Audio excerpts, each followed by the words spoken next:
السلام علیکم اسد۔ اسلامی نظام زندگی پہ ہماری بات چل رہی تھی، اور وہ جو مدینہ منورہ میں اسلامی ریاست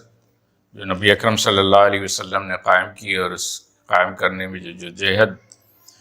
ہوئی، اس حوالے سے ہمارا سلسلہ جاری ہے۔ گزشتہ نشست میں ہم نے صلح حدیبیہ کا ذکر کرتے ہوئے پھر یہاں تک پہنچے تھے کہ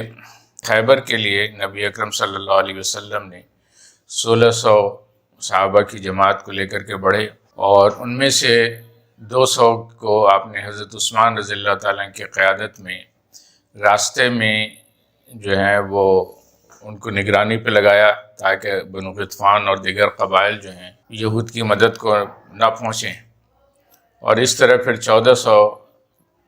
صحابہ کو لے کر کے آپ خیبر کی طرف روانہ ہوئے۔ وہاں خیبر میں یہ تھا کہ جو ہے یہودیوں نے 8 قلعے بنا رکھے تھے، اور یہ سارے کے سارے جو ہیں وہ پہاڑیوں پہ قائم تھے، اور اس پہ چڑھنا اور ان سے لڑنا جو ہے ایک دشوار گزار مرحلہ تھا۔ اور ان پہاڑی سلسلوں سے پہلے جو ہے اور ان قلعوں کے سلسلے سے پہلے نیچے آبادیوں میں عام آبادیاں بھی تھیں، اس میں عام آبادیوں میں کچھ گاؤں اور دیہات ایسے بھی تھے جو غیر یہودی تھے۔ بہرحال آپ صلی اللہ علیہ وسلم کا جو ہے وہ ہدف تو یہود اور ان کے قلعے تھے، تو آپ صلی اللہ علیہ وسلم نے ابتدائی مرحلے پہ 3 قلعوں کو فتح کر لیا، اور اس میں کچھ زیادہ مشکلات پیش نہیں آئے۔ اس دوران یہ ہوا کہ جو نیچے آبادیاں تھیں جو عرب غیر مسلم تھے، انہوں نے بھی احتیاط اختیار کر لی، اور جنگ سے بچنے کے لیے وہ اپنی ساری جو ہیں وہ چیزیں لے کر کے جو ہیں وہ مسلمانوں کے اس میں شامل ہو گئے۔ اس دوران جو ہے مزید 2 اور قلعے فتح ہو گئے۔ اس طرح 5 قلعے مسلمانوں نے ابتدائی مراحل میں جو ہیں وہ فتح کر لیے تھے، لیکن اس دوران یہ ہوا کہ چونکہ مسلمانوں کے پاس جو ہیں وہ زادرہ جو ہیں وہ اس کی کمی تھی، اور نیچے گاؤں کے لوگوں کے شامل ہونے کی وجہ سے جو خوراک کی تھی اس میں کمی تھا۔ اس دوران یہ ہوا کہ کسی نے وہیں سے کوئی گدھا پکڑ کر کے اس کو بھی ذبح کر لیا اور اس کو بھی پکایا گیا۔ آپ صلی اللہ علیہ وسلم کو اس کی اطلاع ملی، تو آپ نے جو ہے اس کو نجس قرار دیا اور کہا کہ اسے جو ہے وہ تلف کر دیا جائے۔ اس بنیاد پر جو ہے وہ ہمارے یہاں فقہی اختلاف پیدا ہوا، اور ایک جو ہے وہ یہ اجتہادی مسئلہ جو ہے وہ صحابہ کے درمیان بھی ہوا، کیونکہ نبی اکرم صلی اللہ علیہ وسلم نے اسے منع تو کر دیا تھا، لیکن بعد میں اس کی تفصیل کا موقع نہیں ملا اور نہ اس پہ کوئی بات ہوئی تھی، لہٰذا صحابہ کی ایک تعداد تو یہ تھی کہ نبی اکرم صلی اللہ علیہ وسلم نے اسے منع کر دیا ہے، تو اب یہ ہمیشہ کے لیے حرام ہو گیا۔ اور ایک مسلمانوں کا ایک بڑا طبقہ جو ہے اسی پہ جو ہے وہ اسی رائے پہ قائم ہے، جبکہ ایک طبقے کی رائے یہ ہے کہ گدھا تو جو ہے جس سے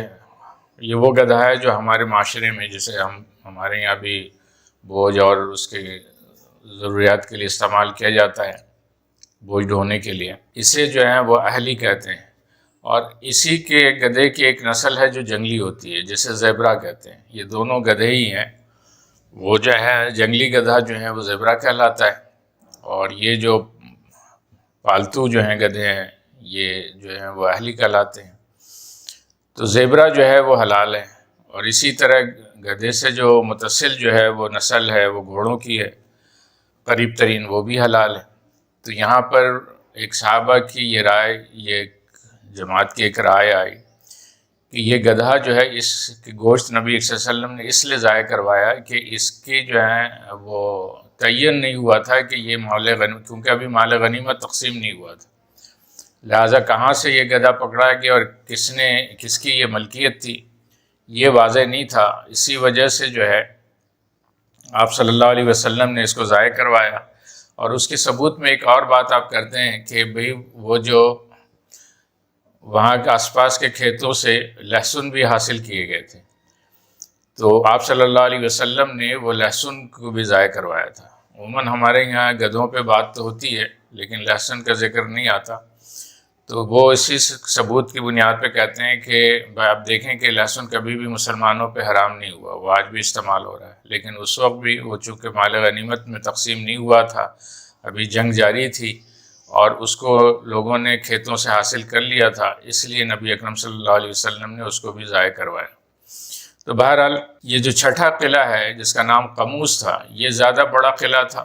اور اس کی دفاع جو ہے انتہائی مضبوط تھی، یہ زیادہ بلندی پہ تھا۔ اور اس دوران یہ ہوا کہ نبی اکرم صلی اللہ علیہ وسلم کے سر میں درد رہنے لگا اور اس کے جو ہے وہ محاصرہ تقریباً 20 دن سے زائد گزر چکا تھا۔ یہ قلعہ جو ہے فتح ہو کر کے نہیں دے رہا تھا، کیونکہ قلعہ مضبوط تھا اور قلعے کے اندر یہودیوں کو سارے وسائل جو ہیں وہ موجود تھے، اور وہ انہوں نے اس میں ٹھیک ٹھاک جو ہیں اپنی زادرہ جو ہے وہ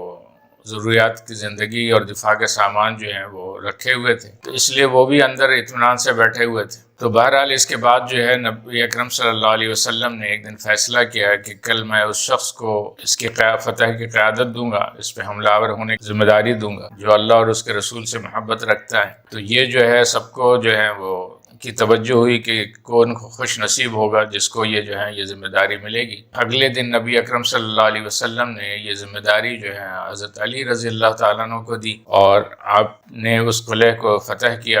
اور وہ تاریخ میں ہمیشہ کے لیے وہ چیز ثبت ہو گئی۔ تو اس طرح جو ہے وہ چھٹا قلعہ جو ہے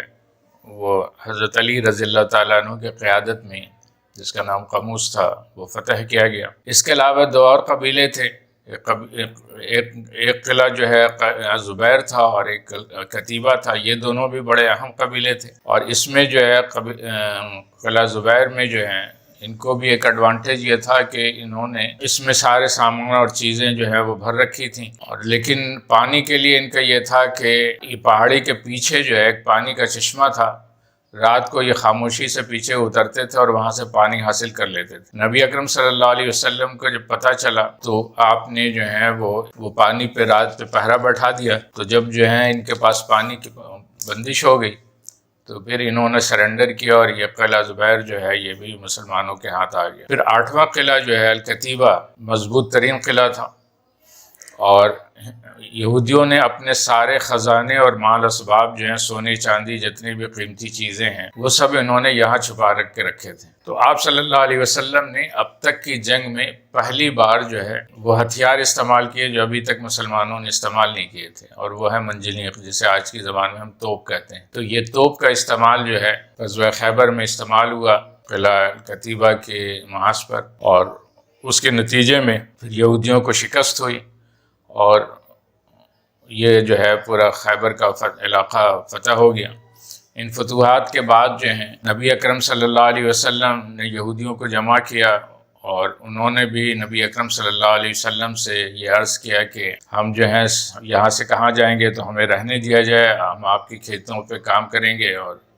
تو اس پہ نبی اکرم صلی اللہ علیہ وسلم نے ان کے ساتھ رعایت کی اور نرمی کی، اور وہ جو کھیت تھے ان کے جو مسلمانوں کے قبضے میں تھے ان کو جو ہے نصف حساب سے جو ہے وہ ان کی ذمہ داری لگا دی کہ وہ اس کو آباد کریں گے، اس کی پیداوار کی صورت میں جو ہے نصف جو ہے وہ یہودیوں کو جو ہے وہ اپنی اجرت کی صورت میں لیں گے، اور نصف جو ہے مسلمانوں کے حصے میں آئے گا۔ اس زرعی پیداوار کی وجہ سے مسلمانوں کے اندر جو ہے وہ جو مالی تنگی تھی وہ خوشحالی میں تبدیل ہوئی۔ فتح خیبر کے ساتھ ہی جو ہے یہودیوں کے کچھ اور بستیاں اور علاقے بھی تھے، اس میں جو ہے وہ فدق کا علاقہ بھی تھا، وہاں کے یہودیوں نے وہ سرنڈر کیا، اور چونکہ اس پہ جہاد نہیں ہوا تھا تو یہ جو ہے یہاں کی زمین اور یہاں کی جو مال غنیمت ہے وہ مسلمانوں میں مجاہدین میں تقسیم نہیں ہوا، بلکہ یہ اسلامی ریاست، کیونکہ اصول یہی ہے کہ مال غنیمت اس پہ تقسیم ہوتا تھا جس پہ مجاہدین جنگ کرتے تھے۔ چونکہ فدق کے مسئلے پہ جو ہے وہ جنگ نہیں ہوئی اور یہودیوں نے سرنڈر کر دیا، تو یہاں کی زمین کی ملکیت جو ہے کہ پوری وہ اسلامی ریاست کی ہو گئی۔ یہی فدق کا مسئلہ ہے جس پہ ہمارے یہاں اہل تشیع نے جو ہے ہنگامہ کھڑا کیا ہوا ہے، اور یہ ابو بکر صدیق رضی اللہ تعالیٰ عنہ پہ یہ الزام لگایا کہ انہوں نے فاطمہ کا حق نہیں دیا۔ بنیادی طور پر جو ہے یہ چونکہ یہ اسلامی ریاست کی تھی تو یہ بیت المال کا تھا، اور بیت المال کے مصارف میں سے ساری جو ہیں اخراجات جس طرح دیگر آمدنی کے ہوتے تھے، اسی طرح یہ فدق سے جو بھی حاصل ہونے والی پیداوار ہے نبی اکرم صلی اللہ علیہ وسلم کی حیات طیبہ میں، وہ بھی اسی طرح استعمال ہوتی ہے۔ یہ نبی اکرم صلی اللہ علیہ وسلم کی تعلیم بھی ہے اور یہ پوری انبیاء کی تاریخ بھی ہے۔ اس بات صرف نبی اکرم صلی اللہ علیہ وسلم کی نہیں ہے، اس سے پہلے جتنے بھی رسول آئے ہیں کیا ان کی کوئی جائیداد تقسیم ہوئی ہے، کوئی وراثت تقسیم ہوئی ہے؟ یہ کبھی نہیں ہوا، تو پھر یہ نبی اکرم صلی اللہ علیہ وسلم کے حوالے سے یہ نئی بحث کیوں چھیڑتے ہیں؟ اور پھر بالخصوص یہ ہے کہ جب وراثت تھی کہ اگر تقسیم ہونی تھی تو یہ وراثت کا مطالبہ تو سب سے پہلے امہات المومنین نے کیا تھا، تو یہ تو انہیں بھی تقسیم ہونا چاہیے تھا۔ لیکن ظاہر ہے کہ انبیاء کی وراثت نہیں ہوتی، یہ مال اسباب جو ہیں، انبیاء کی وراثت ان کی تعلیم ہوتی ہے، ان کی ہدایت ہوتی ہے، وہ جو رسالت لے کے آتے ہیں، جو اللہ کی کتاب اور اس کا قانون اور شریعت لے کے آتے ہیں، وہ وراثت ہوتی ہے اور وہ امت میں تقسیم ہوتی ہے۔ تو بنیادی طور پر جو ہے وہ وراثت کا مطالبہ تو امہات المومنین نے بھی کیا تھا اور فاطمۃ الزہرا بھی نے بھی کیا۔ تو سیدہ کو جو ابو بکر صدیق رضی اللہ تعالیٰ عنہ نے جواب دیا، اس سے پہلے وہ امہات المومنین کو بھی جواب دے چکے تھے، لہٰذا پھر آپ کے جواب پہ نہ امہات المومنین نے کوئی بات کی اور نہ ہی پھر فاطمۃ الزہرا سلام اللہ علیہا نے اس پہ کوئی بات کی۔ البتہ یہ ہوا ہے کہ ہمارے یہاں روایتوں میں، چونکہ بخاری وغیرہ میں یہ ہوا ہے کہ روایتیں جو ہیں رافضیوں سے بھی لی گئی ہیں اور ناسمیوں سے بھی لی گئی ہیں، تو پھر ایسے لوگوں سے روایتیں اس میں ڈالی گئی ہیں جس میں تاثر یہ دیا گیا ہے کہ سیدہ فاطمۃ الزہرا نے ناراض ہو کر کے ابو بکر صدیق سے بات چیت بند کر دی تھی۔ حالانکہ بات صرف اتنی تھی کہ انہوں نے اس مسئلے پہ، یعنی اس مطالبے پہ پھر کبھی کوئی بات نہیں کی، یعنی ابو بکر صدیق رضی اللہ تعالیٰ عنہ نے جب وضاحت کر دی تو پھر انہوں نے اس مسئلے پہ کوئی بات نہیں کی، نہ کہ یہ کہ بات چیت بند کر دی۔ تو لفظوں کو جو ہے ہیر پھیر کیا گیا ہے، اور اس ہیر پھیر کی جو ہے نا خود زہری والی جو روایت ہے وہ آپ دیکھ سکتے ہیں، جو ام المومنین عائشہ صدیقہ سے ہی روایت کی گئی ہے، اس میں یہ ہے کہ جو یہ بات کی جا رہی ہے نا کہ بات چیت بند کی گئی، اگر یہ ام المومنین نے اگر بات کی ہوتی تو وہاں لفظ قالت آتا، لیکن وہاں لفظ آ رہا قالہ ہے۔ اس کا مطلب یہ ہے کہ یا تو زہری نے یا اس کے بعد کسی راویوں نے اپنے الفاظ ڈال لیے ہیں۔ تو یہ جو ہے ہمارے یہاں حدیث کی روایت میں ہوا ہے کہ درمیان میں تاریخ میں جو ہیں وہ بہت سارے لوگ جو ہیں وہ انہوں نے اپنے الفاظ ڈالنے کی کوشش کی ہے، اور اس کی وجہ سے وہ معنی اور مطلب کچھ سے کچھ ہو گیا ہے، اور جو تفرقہ باز تھے انہوں نے اس کا فائدہ اٹھایا، ہر امت کو جو ہے پھاڑنے اور توڑنے کی کوشش کی ہے۔ آج ہم یہ غزوہ فتح کے بعد جو ہیں اب جو ہیں مسلمانوں کے لیے جزیرۃ العرب میں، یا دوسرے لفظوں میں حجاز اور اس کے ارد گرد میں جو ہے بیشتر علاقہ جو ہے اب ان کے جو ہے وہ کنٹرول میں ہے۔ البتہ یہ ہے کہ کچھ جو بڑے قبائل ہیں ان کو فائنل جو ہیں وہ ان کے سرنڈر کے لیے، ان کو زیر نگی کرنے کے لیے ان کے خلاف مہم کرنا ہے، جس میں مکہ کے قریش بھی ہیں، یمامہ کے جو ہیں بنو حنفیہ، بنو اسد، بنو تے، غطفان اور یہ سارے قبائل ہیں، اسی طرح جنوب میں نجران وغیرہ ہیں۔ یہ وہ قبائل ہیں جن کو اعراب کہا جاتا ہے۔ یہ اعراب کون ہیں اس پہ پھر ہم بات کریں گے انشاءاللہ۔ مجھے اجازت دیجیے، اپنا خیال رکھیے گا، والسلام علیکم ورحمۃ اللہ۔